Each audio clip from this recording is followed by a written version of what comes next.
ও যুবক ভাই, তোমাদেরকে উদ্দেশ্য করে বলছি, আমার হিন্দু ভাইরা তো আমাদের সাথে 5 ওয়াক্ত নামাজ পড়ার জন্য আসে না।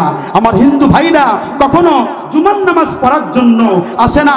আমার হিন্দু ভাইরা কখনো ঈদুল ফিতর নামাজে আমাদের সাথে কাঁধে কাঁধ মিলিয়ে নামাজ পড়ে না। ঈদুল আজহার সময় কোনোদিন কোনো হিন্দু ভাইকে দেখলাম না। আমরা যখন কুরবানির পশু জবাই করি আমাদের সাথে এসে অংশগ্রহণ করলো। শবে বরাতের দিন কোনোদিন দেখলাম না। ও আমার যুবক ভাই, আমার আফসোস, আমার কলিজা ভরা ব্যথা, তোমরা কেন তাদের ধর্মীয় রীতি আর নীতিতে গিয়ে তোমরা অনুসরণ করো এবং সেগুলোতে গিয়ে তোমরা নাচানাচি করো? এটা আফসোস আর পরিতাপের বিষয়। কথা বলেন ঠিক কিনা?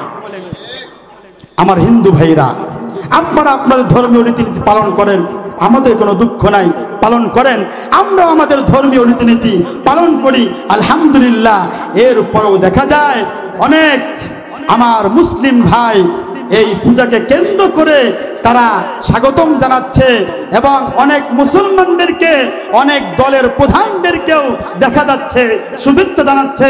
আল্লাহ রাসূল সাল্লাল্লাহু আলাইহি ওয়াসাল্লাম বলেছেন, যেখানে স্পষ্ট শিরক করা হয় তাকে শুভেচ্ছা জানালে সেও গুনার ভাগীদার হবে। কথা বলেন ঠিক কিনা?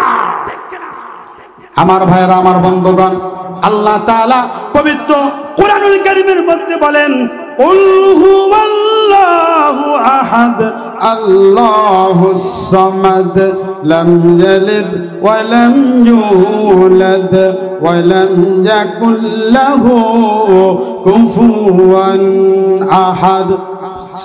আল্লাহ তাআলা পবিত্র কোরআনের ভিতরে বলেন, হে নবী আপনি বলুন, কুল হুয়াল্লাহু আহাদ। আল্লাহ কয়জন? ওয়ানলি ওয়ান, একজন। আল্লাহুস সামাদ লাম ইয়ালিদ ওয়া লাম ইউলাদ ওয়া লাম ইয়াকুল লাহু কুফুয়ান আহাদ। আমার আল্লাহ একজন, আমার আল্লাহ অমুখাপেক্ষী, তার কোনো সন্তান নাই, তার থেকে কেউ জন্মগ্রহণ করেননি, তিনিও কারো কাছ থেকে জন্মগ্রহণ করেননি। এটা হলো আমাদের মুসলমানের আকীদা। আমরা যারা মুসলিম, এক আল্লাহ বিশ্বাসী, আমরা এই কথাটাই মানব, আল্লাহর সাথে কারো শরীক নেই। এই জন্য যদি আমার কোনো মুসলিম ভাই, আমার কোনো মুসলিম বোন কিংবা রাজনৈতিক স্বার্থে যদি তারা কখনো হিন্দুদের দুর্গা পূজায় শুভেচ্ছা জানায়, এটা অবশ্যই একটি গর্হিত কাজ, একটি গুনার কাজ। এই কাজটা আমরা কখনোই করব না। আমার ভাইরা, আমার বন্ধুগণ, আপনাদেরকে বলছিলাম, কাল কঠিন কিয়ামতের ময়দানে আল্লাহ তাআলা যখন গুনাহগারদেরকে শাস্তি দিবেন, ওই জাহান্নামের ভিতরে নিক্ষেপ করবেন। ওই জাহান্নামের ভিতরে যখন নাকি নিক্ষেপ করবেন, ওই সময় যাদের দুই একটা আমলের সমস্যা হবে, আল্লাহ তাআলা পবিত্র কোরআনের ভিতরে বলেছেন, ওয়া উম্মিহি ওয়া আবিহি ওয়া সাহিবাতিহি ওয়া বানিহি। আমি আপনাদেরকে বলেছিলাম, ও যুবক ভাই, ওই কিয়ামতের ময়দানে হাজার ঘোরাঘুরি করলেও আপনজনের কাছ থেকে একটা সওয়াব আপনি পাবেন না।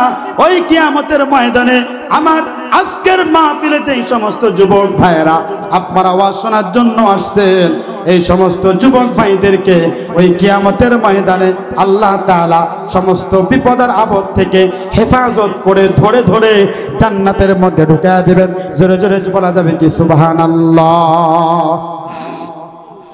এই জন্য এই দুনিয়াতে আসুন আমরা গুনার কাজকে বর্জন করি। গুনার কাজকে যদি আমরা বর্জন করতে পারি, তাহলে দেখা যাবে এই দুনিয়ায় থাকতেই আমরা আমাদের জীবনটাকে এমন ভাবে দেখব, গুনাহমুক্ত জীবনের ভিতরে যে শান্তি। আপনি গুনাহগুলো বর্জন করে দেখেন, আজকে আপনারা মনে করতেছেন গুনাহ করব, জিনা করব, হারাম কাজ করব, কোনো শান্তি নাই। আপনি শান্তি পাবেন না। যখনই আপনি গুনাহ করতে যাবেন, আপনার শান্তি অটোমেটিকলি আল্লাহ তাআলা কেড়ে নেবেন। কথা বলেন ঠিক কিনা? এই জন্য আমার ভাইয়েরা, আমার বন্ধুগণ, নওজোয়ান যুবক ভাইয়েরা, মুরব্বী বাবারা, পর্দার অন্তরালে আমার যে সমস্ত মা বোনরা আজকে আমার আলোচনা শুনছেন, আমি আপনাদেরকে বলবো, আসুন আমরা সব কিছু ভুলে গিয়ে আমরা আল্লাহর পথে চলে আসি। আল্লাহকে ভালোবাসতে হলে রসুলকে ভালোবাসতে হবে। আমি আপনাদের সামনে ছোট্ট একটি আয়াতে কারিমা তেলাওয়াত করেছিলাম, কুল ইন কুনতুম তুহিব্বুনাল্লাহা ফাত্তাবিউনি ইউহিব্বুকুমুল্লাহ।